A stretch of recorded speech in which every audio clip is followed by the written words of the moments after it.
arrived on campus in high spirits. This wasn't my first choice. It was nowhere near my first choice if I was going to be honest. But this was medical school, and here I was. I was taking my first major steps in becoming a doctor. A fucking doctor. Just thinking about it filled me with jubilation. The excitement coursed through me as I arrived at the building I would be calling home for the next year. Initially, I wasn't too pleased that this school insisted first-year students to live in shared on-campus apartments. I am an extremely private person, and I would have preferred a place to myself. However, I remember the trepidation I felt when arriving at my dorm the freshman year of undergrad, only to be elated when my roommate ended up being a great guy. As a matter of fact, Jason and I still remain the best of friends to this day. I arrived at the door to my apartment as a requisite amount of anxiety prickled my brain. I opened it and immediately jumped with a start. Standing in the tiny hallway, not 3 feet from the entrance, was a giant of a man. I guessed him to be 6.7 foot. This height was punctuated by an enormous girth. He stared at me wordlessly. In shock, I stepped back for what must have been a few seconds, but felt like hours. Eventually, I snapped out of my surprise and offered a handshake, and my name. He continued to stare blankly at my face, and if eyes are the windows into the soul, I was staring into a long, vacant house, a condemned property. The awkward air was almost too much to handle. I was about to put my hand away, but then he finally seemed to snap out of it. He grabbed my hand and shook it with a weak and clammy handshake that belied his imposing figure. I introduced myself and asked if he was excited to be starting medical school as I was. He spoke to me as if he hadn't heard my question. He said in a high-pitched and stammering voice, "You're lucky. It's not often that you get to meet someone famous." "How's that?" I asked amicably. "I'm going to be the first person to surgically remove their own brain." I looked into his unblinking eyes for some semblance of a joke to that bizarre statement, but found none. This deadpan delivery put me ill at ease. He then turned around, entered one of the bedrooms, and slammed the door. I guess he had already laid claim to one in my absence. With my mind still hopeful and exuberant, I began to load my things into the apartment. I thought about my new roommate, Herbert. I rationalized that I must have taken him by just as much surprise as he had got on me. In addition, he was probably exhausted from the move. I'm not the one to make flash judgments of others and give those around me a benefit of doubt, often to a fault. However, that statement about removing his own brain disturbed me. As I went to sleep that first night, it kept rolling around in my thoughts. What an extremely odd thing to say. Well, I guess that could just be his sense of humor, his weak attempt at comedy to break the ice. As my first week in my new lodgings continued, my concern grew. It had been 5 days since I moved in, and I still had only seen Herbert the one time. I could hear him pace about his room as well as hear him talk. At first, I wasn't alarmed since I just figured he was on the phone. However, it became abundantly clear he was just holding conversations with himself. Heated debates for audience of one. The only time I would hear him leave our apartment was in the dead of night. As he returned, I could hear him giggle to himself in that high-pitched voice. The day before classes started, I decided to knock on his door to ask if he would like to order some food together. He abruptly opened the door with a crack. A smell escaped, a putrid and rancid stink. The smell of body odor combined with something even more heinous. It was a smell I couldn't quite put my finger on. But I was horrified. I was sharing a living space with someone that smelled this bad. I asked if he would like to order some food and hang out. And he replied, "No, I'm practicing," as he slammed the door in my face. There was no denying it.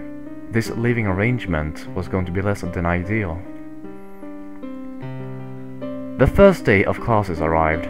I pushed Herbert out of my mind as best as I could, only to show up in my anatomy class and see his large figure wedged into one of the seats in the classroom. The elderly professor came in and looked flustered. He explained as he read through the syllabus that he was a former neurosurgeon. As he talked with a complete lack of enthusiasm, he explained that we would be exploring the breadth of human anatomy by analyzing its structures. We would be placed in groups of 4 to dissect these structures. As he randomly read off the group assignments, my spirit sank as I, of course, was placed in a group with Herbert. I allowed optimism to peek through my brain. Maybe working together would open him up. Almost immediately I knew this wouldn't be the case. He was that type of student. You know, the type who would constantly second-guess the professor. His hand would always go up with every inane thought that went through his head. He would attempt to correct the professor with almost every statement he made. The professor whom I eventually gleaned wasn't too happy to be slumming it, teaching a first-year anatomy course at his medical school. Kept looking at him with a growing ire as the semester went on, as did I. I was livid and frightened that his constant pestering would affect the group's grade for the term. The other members asked me sincerely, "What the fuck is wrong with this guy?" I didn't have an answer. We're not making Dr. Matthew hate his life. He would just sit there with those dead eyes and giggle to himself like he was the only one in on the greatest joke never told. As time went on, we spoke only a handful of times and very briefly. His brain always seemed to be occupied by something else. His need to work or practice would always cryptically escape his lips before he retreated to his disgusting bedroom. The smell permeating from his room became so pungent that I was too embarrassed to have company over. One night, I awoke to hear Herbert's footstep announcing his return from one of his nightly sojourns. They entered his room, then quickly glided toward my bedroom door. My door swung open violently. The light of the living room revealed Herbert's enormous silhouette. He barked, "Did you go into my fucking room?" I replied no. Though I couldn't see them, I could tell his eyes were alive with fury, his body posture beyond threatening. "Don't ever go into my fucking room. You hear me?" He slammed my door shut almost hard enough to take it off its hinges. It was then that I began to make plans to extricate myself from this whole situation. The next day strengthened my resolve. I arrived late to anatomy. I approached the door when I realized I left my ID at home. Security had been tightened in the lab due to the recent break-ins and thefts. You needed to scan your ID to gain access.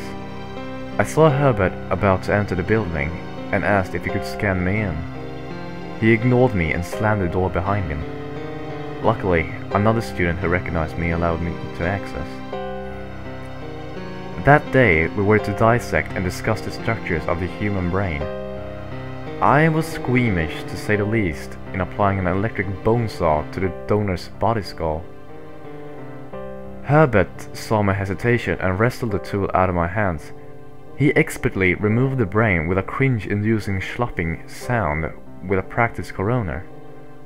I have to admit, I was impressed with his skill and quickness with which he did so. As the professor began to speak about the limbic system, a smell caught my attention. a rank and indelible odor permeating from the brain that laid before me. It was a repulsive yet familiar aroma. Before I could put my finger on the scent, Herbert loudly interrupted Dr. Matthews, correcting something he had said about the amygdala, effectively scattering my thoughts. The entire class groaned. The professor had finally had enough. He shouted, "I was a neurosurgeon for 30 years at Johns Hopkins, and you are a first-year student. I am truly fed up with your constant interruptions. If you disrupt my class one more time, I will fail you. Fuck you. When you die, shortly I might add, no one is going to remember you. They will talk about me for ages to come," Herbert replied. He flung the bone saw in Dr. Matthews' direction. He stormed out of the classroom. I had enough of his erratic and off-putting behavior. Immediately after class, I put in a request for housing transfer. It was approved. I arrived home to inform Herbert. It was late enough that he had left on one of his nightly flights. With me moving out and him assuredly kicked out of anatomy, I relished the fact that I might never have to see his dead eyes ever again. Curiosity got the better of me, and as a final fuck you to him, I decided to violate his perverse sanctuary. I opened the door to his bedroom. As I entered, the overwhelming aroma assaulted my nostrils. I flipped on the lights. On his desk were numerous surgical tools. I remember remarking how they gleamed red with use in bedroom light. So that was the reason for increased security. Herbert was purloining medical tools under the cover of night. As I approached his closet, the smell grew, reaching a crescendo of awful. It was then I recognized the stench. It was the same smell of formaldehyde doing a piss-poor job of preserving decaying flesh that I'd smelled when Herbert removed the brain in anatomy class. I steeled myself for what my horrors lay within and opened the closet door. Herbert hadn't just stolen medical tools. His closet was lined with human heads. The top of their skulls removed their surgeon's precision. On the floor of the closet lay a trough-like vat. Inside I counted 7, maybe 8 brains. I shut the door in a panic. The horror building inside me, so profound and all-consuming that I had failed to notice the bedroom door open. Standing in the doorway was Herbert. His eyes were alive with wanton intent, his right hand clasping a medical bag. It looked heavy with tools and God only knew what else. He stood momentarily, frozen as I did. My mind struggling with the fact that I found myself in a life or death situation. I had one chance at this. Before I knew what I was doing, I dove between his gargantuan legs with such speed and accuracy, his monstrous hands grasped nothing but air. I got off the floor and ran out the front door with a speed that surprised me. As I booked it down the hallway, I expected to hear his thundering footsteps giving chase and his high-pitched voice spewing expletives as he gained on me. Instead, after a short and flaccid chase, I heard him call out in defeat and resignation, "But I don't think I'm ready yet." I made my way to the campus police office and told them everything. After a sleepless night at a hotel, I called the police. They say he was in the wind. I requested an escort so I could gather my things. I met the officer in front of my building. I wasn't impressed. He looked like a kid. If Herbert wanted to, he could manhandle both of us. This coupled with the apparent incompetence of the campus police did not inspire confidence. However, as we approached my apartment door, the officer drew his firearm, allaying some of my fears. He opened the door as I followed closely behind. I flipped on the light, and there was Herbert sitting in the derelict kitchen table. He was faced away from us. The officer called for him to put his hands up, but he didn't budge. Something was amiss, like... Oh fuck. Oh fuck, oh fuck, oh fuck, oh fuck. The top of his head was missing. The surgical equipment strewn about next to his excised skull cap began to tell the tale. I felt faint, my knees buckled. Fearing I would lose consciousness, but needing to see, I circled around to the front of this beast of a man. Impossibly defying all logic, the grey matter, completely detached from its home, sat in his hands, lovingly cradled in those enormous paws. I looked at his face to see a victorious smile beaming from ear to ear. As the last bastion of my consciousness slipped and began to fall, I looked into his dead eyes one last time and saw something that has haunted my days and filled my nights with restless dreams. Below the cavity that previously contained Herbert's disturbed brain, the right eye followed my body as it made its way to the ground and unmistakably and intentionally winked at me.